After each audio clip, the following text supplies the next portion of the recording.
जय माता दी मित्रों, आपका बहुत बहुत स्वागत है मेरे चैनल मेरी प्यारी कालका माँ में। मित्रों, आज का विषय काफ़ी दिलचस्प है। काफ़ी लोगों के मन में ये प्रश्न होता है कि यदि हम स्वयं शराब पीते हैं और नॉनवेज खाते हैं, हमारे घर में जो है अंडा, मांस, मदिरा सबका सेवन किया जाता है, तो क्या हम माता काली की पूजा कर सकते हैं? और हम माता काली की पूजा किस प्रकार कर सकते हैं, तामसिक रूप से या सात्विक रूप से? और कुछ व्यक्ति ये जानना चाहते हैं कि हम खुद तो तामसिक जीवन जीते हैं और माता काली की पूजा हम सात्विक रूप से करना चाहते हैं, तो इसी के बारे में आज हम बात करने वाले हैं। मित्रों, माता काली जिनका प्राकट्य माता दुर्गा से हुआ था और माता दुर्गा का तामसिक रूप माता काली मानी जाती है।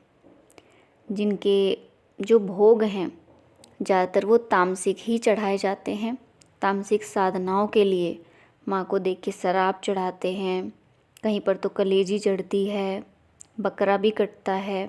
तो इस तरीके से बलि या अन्य प्रकार से माँ को मांस का भोग लगाया जाता है, जो साधनाएं की जाती है, तामसिक साधनाएं उनके लिए।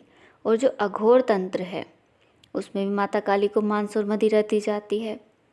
लेकिन ये कोई आवश्यक नहीं है कि आप भी अर्पित करो, ये आपकी श्रद्धा की बात है।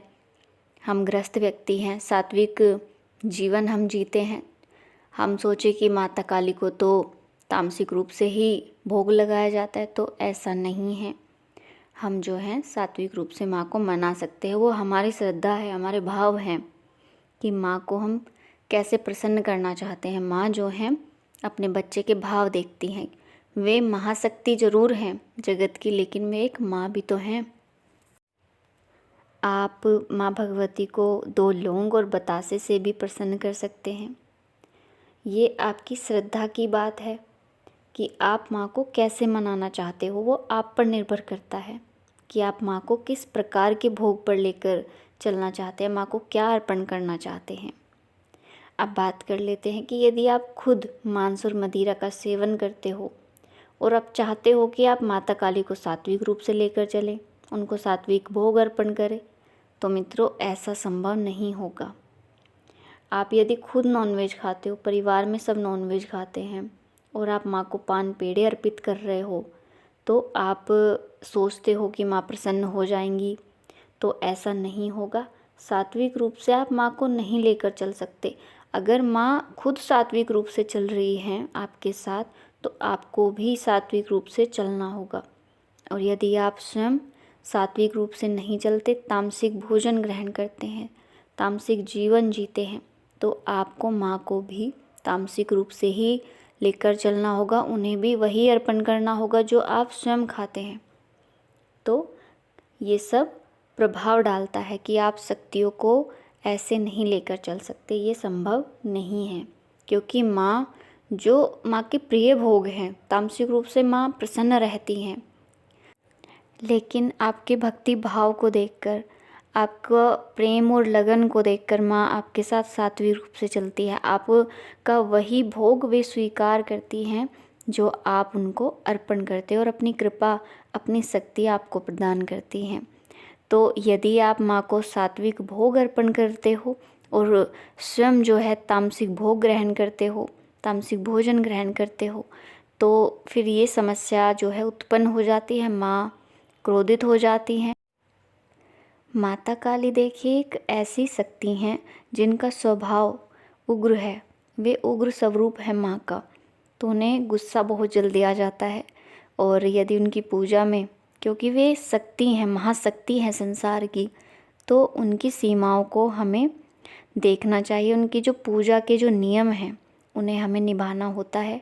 तो हमें कोशिश करनी चाहिए कि हम कोई गलती ना करें और अपने भक्ति भाव से माँ को मनाने की कोशिश करें, क्योंकि माँ जब कृपा करती हैं तो फिर उसकी कोई सीमाएं नहीं रहती। लेकिन वे अपनी पूजा जो है थोड़ा सेपरेट मांगती हैं और थोड़े से नियम माँ के हैं जो हमें निभाने चाहिए। और माँ की भक्ति हमें प्रेम पूर्वक करनी चाहिए। तो माँ भी जो है अपना प्रेम अपने बच्चों पर भरपूर लुटाती है। तो अब बात कर लेते हैं कि माँ का जो सात्विक भोग है, सबसे प्रिय माँ का सात्विक भोग है जिससे माँ प्रसन्न हो जाती हैं, वो क्या है? देखिए, जो माँ का सात्विक भोग सबसे प्रिय माना जाता है, अधिकतर जो है इसी के बारे में सब बताते हैं। बड़े से बड़े जो भगत हैं वो इसी को बताते हैं कि आप जो है पान पेड़े का भोग अर्पण करें, माँ प्रसन्न हो जाएंगी। पान पेड़े का भोग एक ऐसा भोग बताया गया है जो माँ को बहुत ही शीघ्र प्रसन्न करता है। माँ की प्रसन्नता हमें प्राप्त होती है, उनकी कृपा हमें प्राप्त होती है। तो यदि आप माँ को प्रसन्न करना चाहते हैं और आप सात्विक जीवन जीते हैं तो आप माँ को पान पेड़े का भोग अर्पण करें शनिवार के दिन। तो आपको जो है माँ की भरपूर कृपा प्राप्त होगी, आपके बिगड़े कार्य बनेंगे। तो मित्रों, आप यदि माता काली के भक्त हैं तो शक्तियों को जो है सही तरीके से लेकर चले, क्योंकि माँ जो कलयुग की सबसे जागृत शक्ति हैं, वो अपना जो आभास है वो बहुत जल्दी करवाती हैं। यदि आप माँ की पूजा प्रारंभ करते हैं तो आप माँ को कुछ समय बाद ही, बहुत थोड़े से समय में ही महसूस करना प्रारंभ आपके साथ ऐसे अनुभव होने शुरू हो जाएंगे कि आप माँ को महसूस करना शुरू कर दोगे। तो थोड़े से नियम हैं, थोड़ी सी सावधानियाँ हैं, हमें उनको ध्यान में रखना चाहिए। और अब मित्रों, मैं अपनी बात को यहीं समाप्त करती हूँ और आशा करती हूँ आपको ये जानकारी पसंद आई होगी। मिलती हूँ आपसे एक नई जानकारी के साथ। माँ भगवती की कृपा आप पर बनी रहे। जय माता दी। हर हर महादेव।